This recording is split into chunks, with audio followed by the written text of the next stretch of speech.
The merciless wild. The heartless seas. When nature unleashes her cruelty, could you escape? Could you survive? These are the true stories of outdoorsmen, confronted by death, armed with raw courage and a will to live. They are the ones who beat the odds and return from their own fight to survive.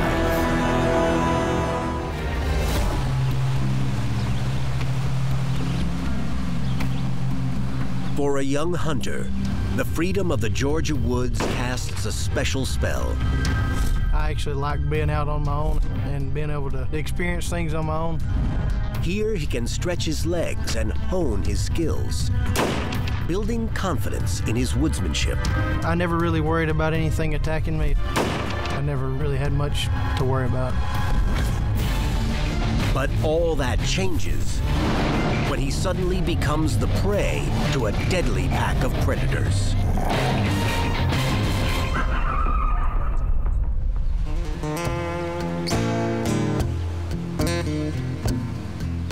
The fall woods of Georgia have been home to Jackson Jordon since the age of 6, when he first went there with his father to hunt. By the time he was 11, he had taken his first deer and learned to be skilled with both rifle and bow. I'm a big archery hunter. I love to archery hunt, and I tend to stay in the archery season on into rifle season. I like to hunt there, and I do predator hunt also. Jackson hunts predators as a form of wildlife management.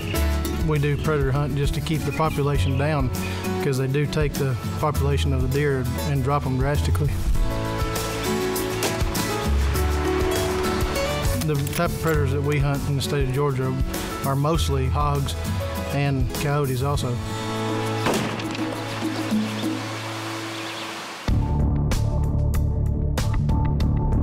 We had seen a lot of coyotes in the area. You know, we'd seen, 10, 11, 12 running together at a time. And you hear them calling in the woods and trying to locate each other and get up and get in a pack with each other. Although coyotes feed mostly on small animals, including lizards and insects, they are more than capable of attacking and killing deer, livestock, and even household pets. Looking missed.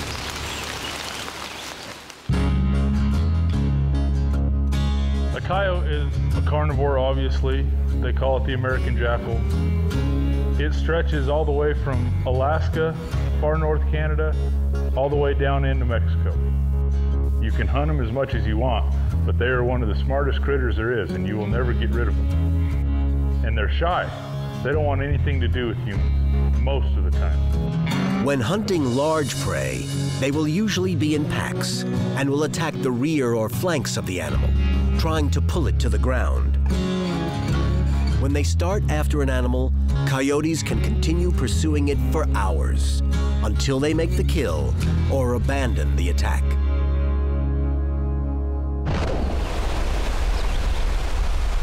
From the time Jackson was 13, his father gave him an increasingly freer rein to roam and to hunt on his own. And for Jackson, it was the perfect situation, as he could not imagine any real threat waiting for him in the Georgia woods he loved.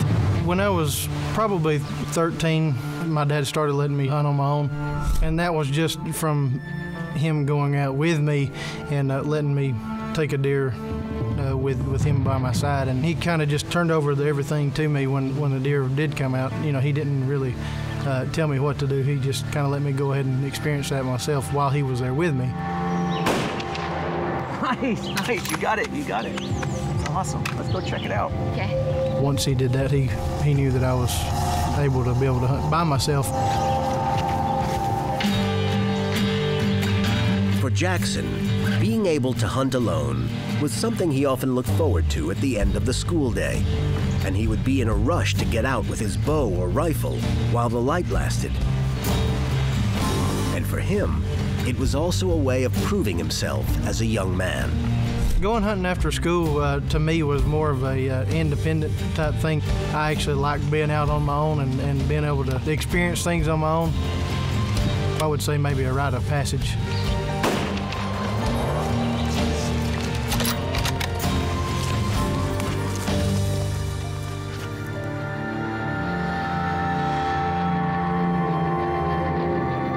By the time Jackson is 16, his abilities as an outdoorsman instill a confidence in him, a confidence that will soon be tested.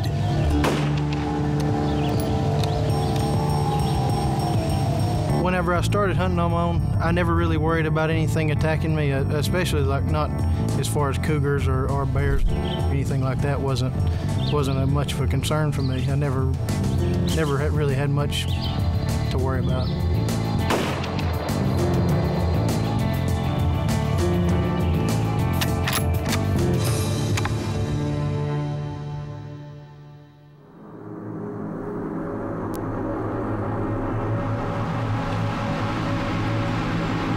On December 21st, 2003, Jackson prepares for an evening's hunt as he always does.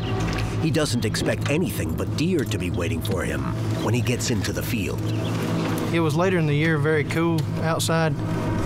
Got everything ready, got all my gear together, and got in the truck and went back out to the woods. And just didn't plan to be able to sit very long, just because I knew that I wasn't going to have a lot of time. So when I got there, I drove to the stand. I left my truck probably 175 to 200 yards around a short finger of woods on the other side. It was a very pretty evening. It was, like I said, it was pretty cool. I had all my thick cold weather gear on.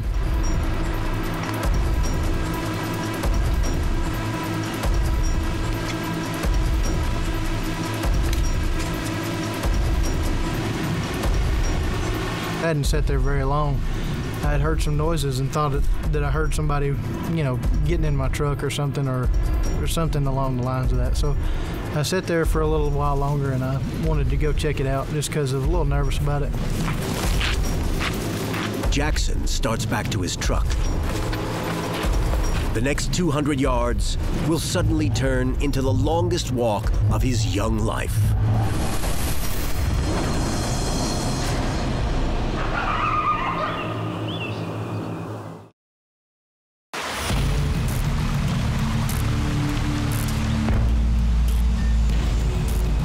"16-year-old Jackson Jordon is deer hunting alone in the Georgia woods. He's an experienced hunter, and he's confident in his skills. This is familiar territory, and he's comfortable with his surroundings. But then he hears noises and thinks someone is breaking into his truck. He leaves his stand to investigate. Now, his hunt is about to turn into a literal fight for survival.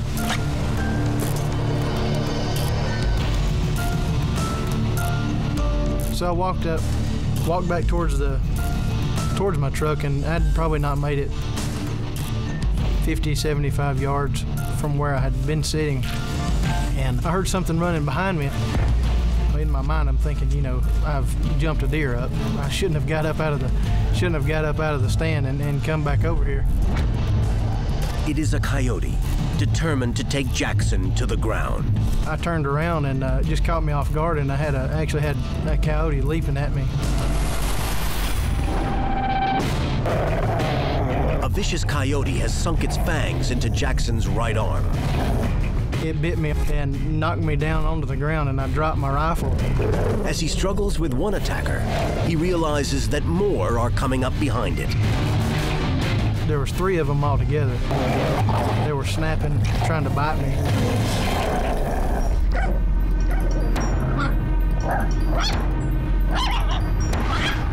In typical fashion, the brush wolves have made a coordinated attack from behind and from the side, slamming Jackson to the ground.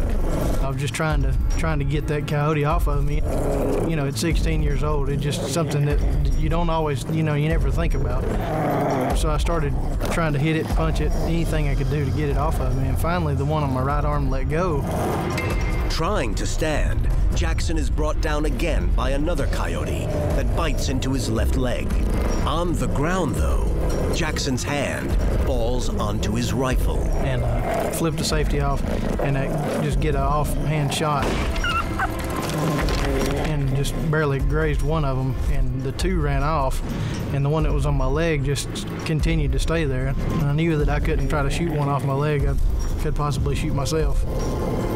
I just started hitting it with the rifle or in my hand, anything I could do to try to get it off of me. Finally, it let go.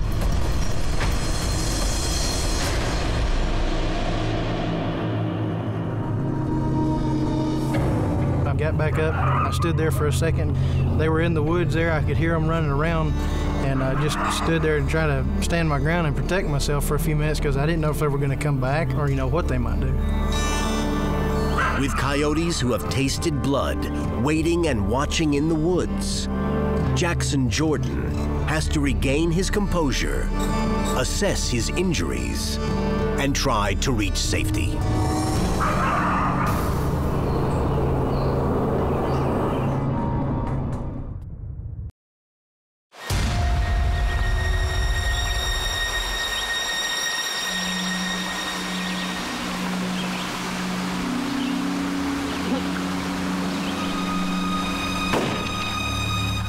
Nice, you got it. The Georgia woods have been a second home to 16-year-old Jackson Jordon since he started hunting them with his father when he was 6. But all that has changed in mere minutes, as he has just experienced the fierce, predatory assault of a pack of coyotes.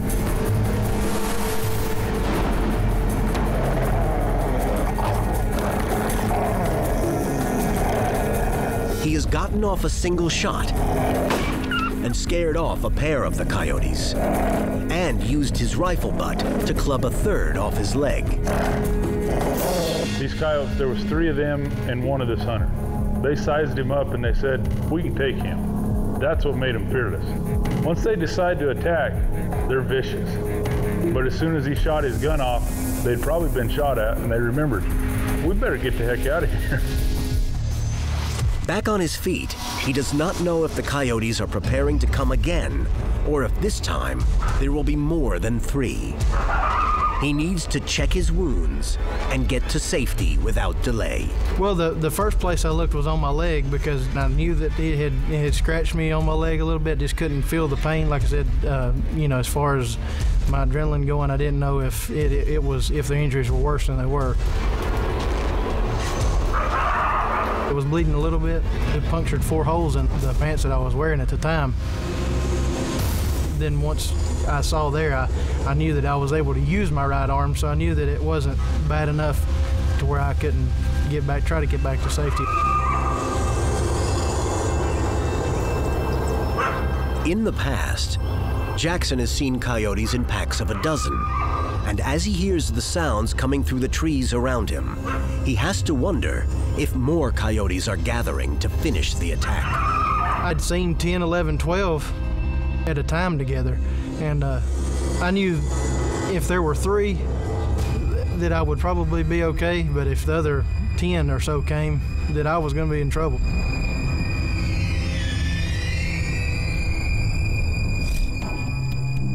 A coyote may stand just 2 feet at the shoulder and weigh only 25 pounds, but the coyote is a 2-million-year-old survivor of the Pleistocene, able to run at over 40 miles per hour.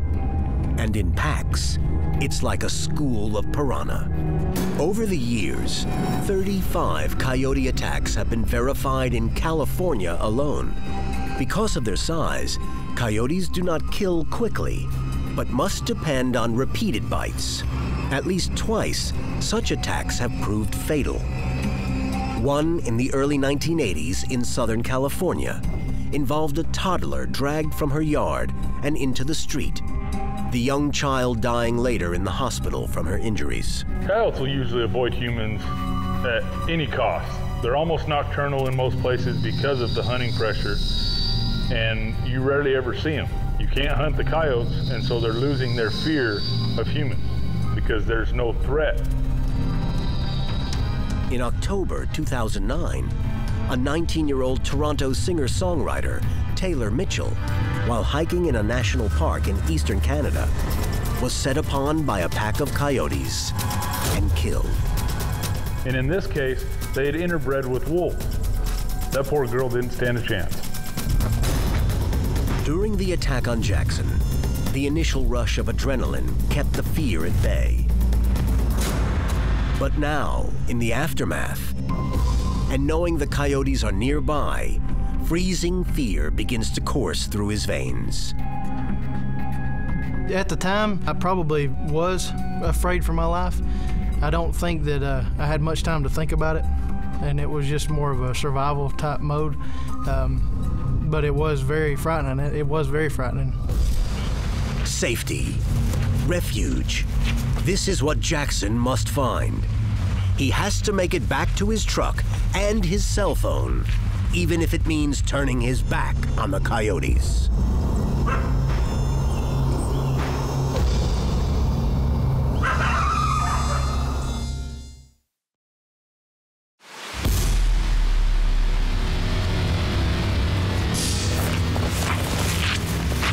At 16, Jackson Jordon is hunting deer in his native Georgia woods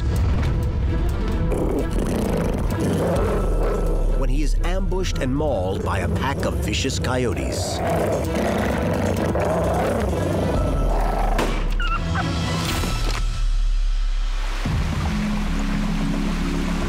As Jackson retreats to his truck, it is like he is awakening from a walking nightmare. When I got back to the truck, I'm thinking, did this really happen? And why? What could I have done, to provoke them? Did they think I was something else, or were they just hungry? Why would they do it? In the safety of his pickup, Jackson has time for his mind to clear and to reach for his cell phone to send out a call for help. And I called my dad and telling him, hey, look, I just got attacked by coyotes. And he's like, you're kidding me. He couldn't believe it himself. He's been a firefighter for 28 years, and he immediately went into, making sure I was okay. And, I'm just like, hey, I'm just trying to get home, just to try to, get away from the situation. As he drives home, he at last has a chance to assess the damage the coyotes have done to him. By the time I got home, I had already pulled my coat sleeve up to see if I had any bleeding or anything, and the insulation of the jacket, it had a lot of material in between. The coyotes didn't actually puncture my skin as deep as it could have. And on my left leg, it made 4 puncture wounds into the pants that I had on at the time. The evidence of the ferocity of the attack can be seen in the state of the pants he's wearing. Pants he has kept to this day as a reminder of a potentially deadly situation. These are the actual pants that I was wearing at the time, and the 4 puncture holes, these are the 2 top teeth, the top canine teeth, and these are the 2 bottom ones here.